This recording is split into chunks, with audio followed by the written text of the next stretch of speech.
दोस्तों, हाल ही में प्रधानमंत्री मोदी ने आत्मनिर्भर भारत अभियान पर जोर देते हुए अपने संबोधन में कहा था कि आत्मनिर्भर भारत की भव्य इमारत जिन 5 मुख्य पिलर्स पर खड़ी होगी, उसमें पहला पिलर अर्थव्यवस्था, जो वृद्धिशील परिवर्तन यानी इंक्रीमेंटल चेंज के स्थान पर बड़ी उछाल पर आधारित हो।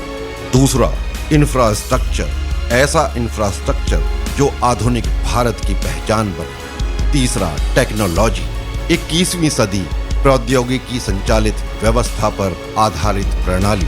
वाइब्रेंट डेमोग्राफी, जो आत्मनिर्भर भारत के लिए ऊर्जा का स्रोत है।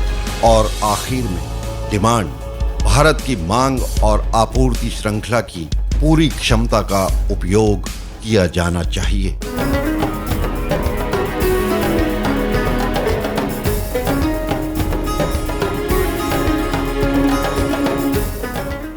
दोस्तों, आज हम बात कर रहे हैं इंफ्रास्ट्रक्चर से संबंधित एक प्रस्तावित मेगा प्रोजेक्ट के बारे में, जिसे फिलहाल चंडीगढ़ अमृतसर के बीच बनाए जाने की प्रस्तावना है।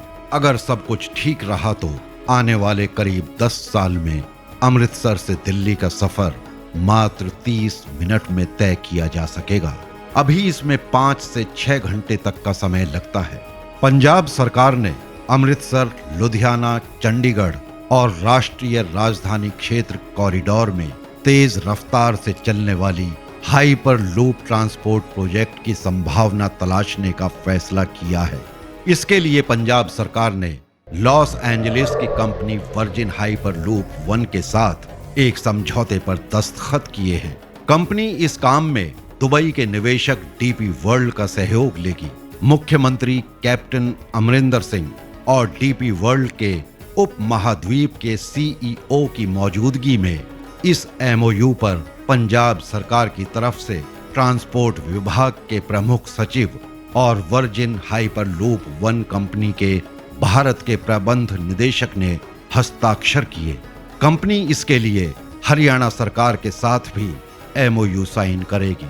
पंजाब इस प्रोजेक्ट में रुचि दिखाने वाला महाराष्ट्र के बाद देश का दूसरा राज्य बन गया है।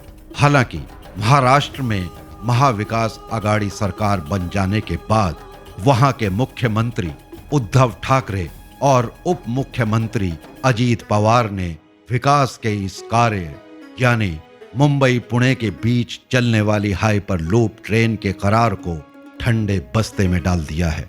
परिवहन क्षेत्र में क्रांति लाने वाले हाइपर लूप का कॉन्सेप्ट एलन मस्क ने दिया और इसे परिवहन का 5वां मोड भी बताया गया।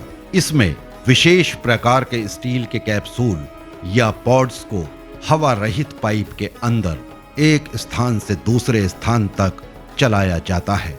इसमें यात्रियों को बैठाकर या कार्गो लोड कर इन कैप्सूल्स या पॉड्स को जमीन के ऊपर बड़ी बड़ी पारदर्शी पाइप्स में इलेक्ट्रिकल चुंबक पर दौड़ाया जाता है। चुंबकीय प्रभाव की वजह से ये पॉड्स ट्रैक से कुछ ऊपर उठकर चलते हैं, जिससे इनकी गति ज्यादा हो जाती है और घर्षण ना के बराबर होता है। हवा की अनुपस्थिति में पॉड्स में बैठकर 1000 से 1300 किलोमीटर प्रति घंटे की स्पीड से सफर किया जा सकता है। दोस्तों, पायलट की गलती और मौसम संबंधी खतरों से बचने के लिए इसको स्वचालन तकनीक से युक्त किया गया है। मोड के कैप्सूल पाइप या सुरंग से ना टकराएं, इसके लिए स्पीड को नियंत्रित करने की व्यवस्था की गई है। इसका निर्माण भूमिगत सुरंगों और जमीन के ऊपर खंभों पर भी किया जा सकता है। यूं तो एलन मस्क द्वारा हाइपर लूप को लेकर देखा गया ख्वाब अभी तक पूरा नहीं हुआ है, लेकिन दुनिया के कई देश इस परियोजना पर तेजी से काम कर रहे हैं और जल्दी ही ये परियोजना ख्वाबों की दुनिया से निकलकर एक जीती जागती हकीकत बन जाएगी। दुनिया के कई मुल्क इस परियोजना पर काम कर रहे हैं। अमेरिका, कनाडा और सऊदी अरब में हाइपर लूप 1 कंपनी इस परिकल्पना को साकार करने में जुटी है। दुबई और आबू धाबी के बीच भी काम तेजी से चल रहा है। दोस्तों, इस बात में कोई दो राय नहीं कि भारत का इंफ्रास्ट्रक्चर ऐसा होना चाहिए जो कि आधुनिक भारत की पहचान बन सके। वो इसलिए भी कि विदेशी निवेश को आकर्षित करने के लिए देश में विश्व स्तरीय इंफ्रास्ट्रक्चर का होना लाजमी है। इस प्रकार ये कहना अधिक उपयुक्त होगा कि आत्मनिर्भर भारत की भव्य इमारत के दूसरे प्रमुख आधार स्तंभ इंफ्रास्ट्रक्चर के विकास का जो पूरा खाका मोदी सरकार के माथत तैयार हो चुका है, उसके अमल में कोई बड़ी बाधा नहीं आई तो संपूर्ण भारत का कायाकल्प होना तय है और इसका असर जीवन के हर क्षेत्र में तरक्की के रूप में दिखाई देगा।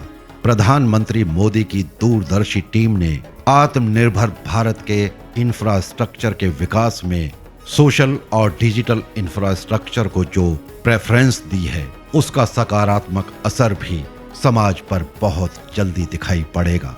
दोस्तों, अब इस वीडियो को यहीं खत्म करते हैं। मिलते हैं अगले वीडियो में किसी नए विषय के साथ। धन्यवाद।